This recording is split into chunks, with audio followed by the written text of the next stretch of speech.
இன்றைய இறைவார்த்தை. இன்றைய தினத்துக்கு உரிய முதலாம் வாசகம் எண்ணிக்கை நூலில் இருந்து. ஆண்டவர் மோசேயிடம் கூறியது: நீ ஆரோனிடமும் அவன் புதல்வரிடமும் சொல், நீங்கள் இஸ்ரேல் மக்களுக்கு ஆசி கூற வேண்டிய முறை.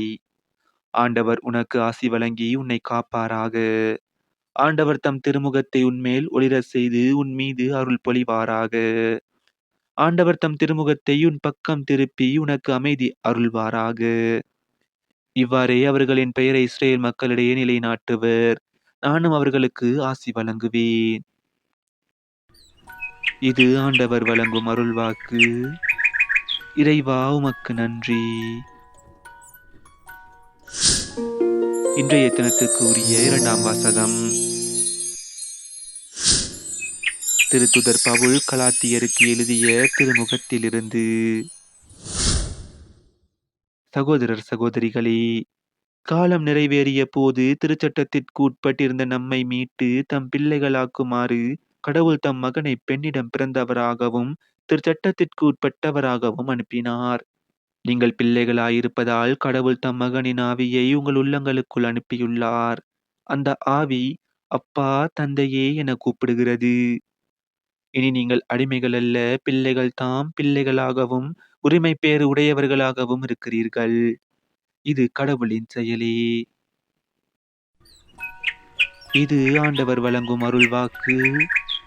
இறைவா, உமக்கு நன்றி. இன்றைய தினத்துக்கு உரிய நற்செய்தி வாசகம்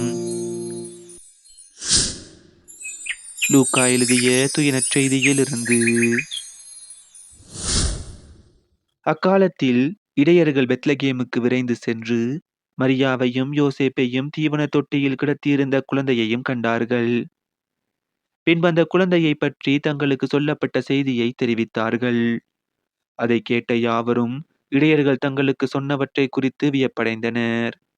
ஆனால் மரியா இந்நிகழ்ச்சிகளை எல்லாம் தம் உள்ளத்தில் இருத்தி சிந்தித்துக் கொண்டிருந்தார். இடையர்கள் தாங்கள் கேட்டவை கண்டவை அனைத்தையும் குறித்து கடவுளை போற்றி புகழ்ந்து பாடிக்கொண்டே திரும்பி சென்றார்கள். அவர்களுக்கு சொல்லப்பட்டவாறு எல்லாம் நிகழ்ந்திருந்தது. குழந்தைக்கு விருத்த சேதனம் செய்ய வேண்டிய 8ஆம் நாள் வந்தது. தாயின் வயிற்றில் உருவாகும் முன்பே வானதூதர் சொல்லி இருந்தவாறு அதற்கு இயேசு என்று பெயரிட்டார்கள்.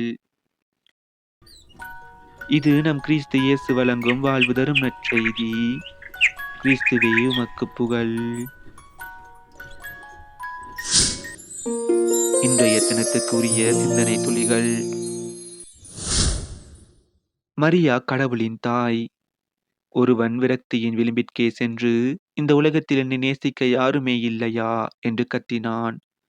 அப்பொழுது ஒரு குரல், மகனே, நான் இன்னும் இறக்கவில்லை. நான் இறக்கின்ற வரைக்கும் இப்படி ஒரு கேள்வியை கேட்காதே. சாவு என்னை நெருங்கும் வரைக்கும் நான் உன்னை அன்பு செய்து கொண்டே இருப்பேன் என்றது. அது தன் தாயின் குரல்தான் என்பதை அறிந்து கொள்ள அவனுக்கு நீண்ட நேரம் பிடிக்கவில்லை.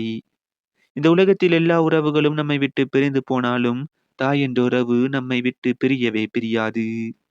அந்த தாயின், அதுவும் கடவுளின் தாய் புனித கன்னி மரியாவின் பெருவிழாவை தான் நாம் கொண்டாடுகிறோம். ஆகவே கடவுளின் தாயாக, நம்முடைய தாயாக இருக்கும் அன்னையின் வழி நடந்து ஆண்டவரின் ஆட்சியை பெறுவோம்.